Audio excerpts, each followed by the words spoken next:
So lead generation is not the answer to all your problems for a few reasons, and it basically just comes down to math. On average, it costs $350 to generate a lead. On average, you only close 40% of your leads, and on average, an HVAC job only amounts to $900. So if you do the math, it costs you $3,500 to make $3,600. So financially, it just doesn't make sense. So that's why leads are just not the answer. Doesn't make sense. But there's more reasons than that. It's not just the fact that you're only closing 40% of your leads on average, right? It's not necessarily you maybe, but on average, that's what it is. But there's also a finite amount of homeowners that live in your area. So if you keep showing them ads, eventually they're going to just stop responding. And if they come in and you don't close them, which you're not going to do 60% of the time, what do you do then? You have to wait until they opt into another ad or they search for you. That's just not the way to do it.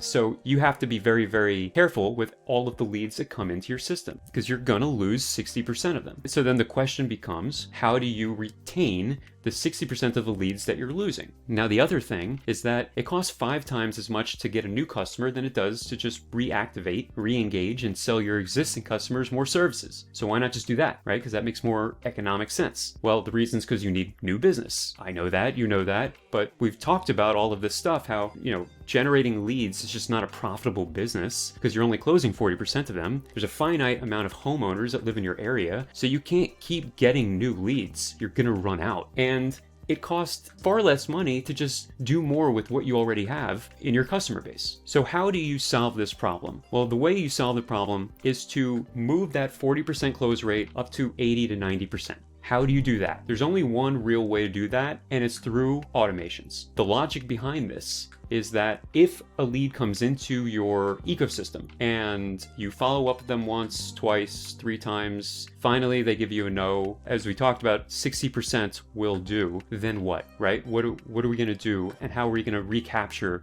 those 60% that walked away? The way that we do this is to, instead of increasing the amount of leads, you increase the amount of time you're in contact with those leads. You increase it 4, 5, 6, 7 times as long, and you will close 4 times, 6, 7 times the amount of leads. So that's the logic behind it. The only way to do that is through automation, because as thousands of leads come into your system throughout the years, you can't possibly keep in contact with every single one of them that said no, or even all of them that said yes. Like, the only way to keep in contact with thousands and thousands of people, or hundreds and hundreds of people depending on where you live, is through a series of automation that, when a lead comes into your ecosystem, will provide them with information, build a relationship, build trust for the next 2-3 years. So you want it to be hands off. As soon as they come into your system, you want the only thing for you to have to do is to answer the call when they give you a ring. So that is the way to do it, is to increase the life cycle of your lead nurturing process. And the only way to do this non-manually, because you can't do it manually, you'd have to hire 1 million people, is through setting up strategic marketing automations.